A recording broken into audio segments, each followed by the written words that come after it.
Assalamualaikum warahmatullahi wabarakatuh. Apa kabar semuanya? Nah, kali ini di channel Mem Harni ada sesuatu yang berbeda. Mau tahu? Dan Mizi. Belajar daring bikin darting alias darah tinggi. Jangan pusing. Yuk, kita sharing.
Assalamualaikum warahmatullahi wabarakatuh. Selamat pagi. Apa kabar dunia pendidikan saat ini? Ya, kita sama tahu semuanya bahwa pendidikan sekarang dialihkan ke rumah atau dalam jaringan. Akan tetapi banyak problema yang terjadi baik dari sisi seorang pendidik maupun juga dari sisi wali murid, dan yang paling penting adalah dari sang murid. Karena apa? Karena mereka memperoleh ilmu pengetahuan tidak seperti yang semestinya. Karena banyak kendala yang dihadapi oleh kita bersama. Sudah berapa bulan, yaitu sudah 5 bulan kita mengalami pendidikan yang dialihkan ke rumah. Bagaimana respon yang lain, terutama para pelaku ataupun tokoh pendidikan?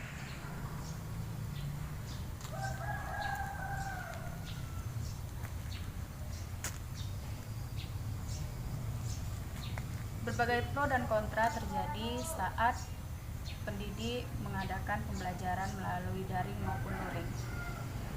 Di saat pembelajaran dilaksanakan melalui daring, tentunya permasalahan terjadi bagaimana cara menyikapi perekonomian keluarga. Kita sebagai pendidik, sebagai guru, apakah kita hanya diam?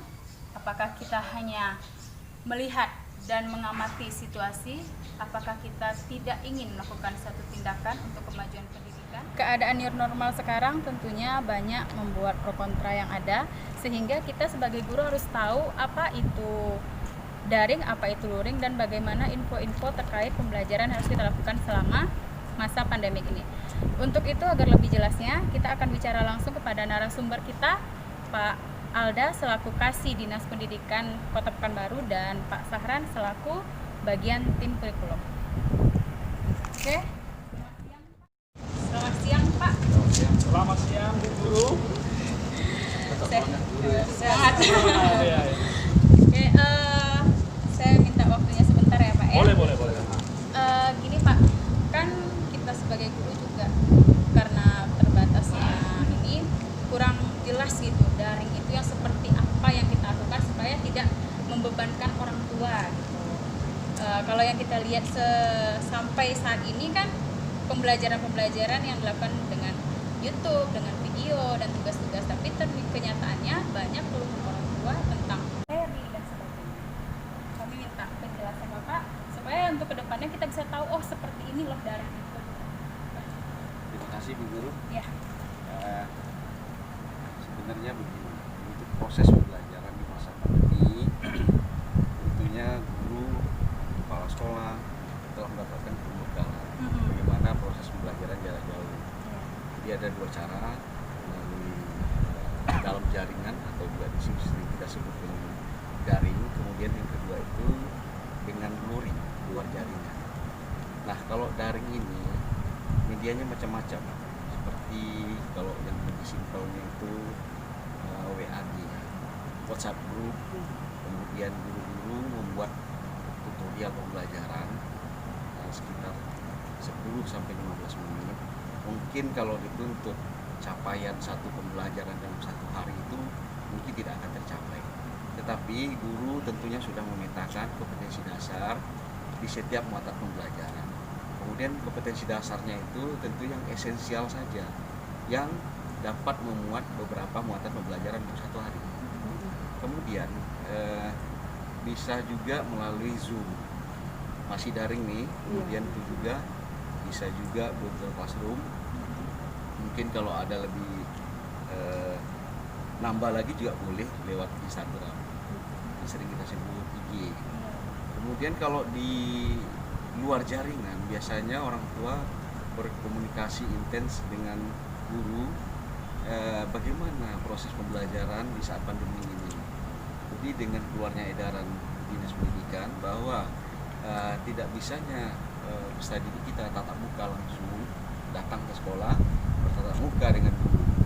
Nah, kalau ditanyakan namanya bagaimana prosesnya, pasti tidak efektif daring, termasuk juga luring dengan aktivitas orang tua yang sangat padat dan orang tua juga bekerja, gitu ya Bu ya.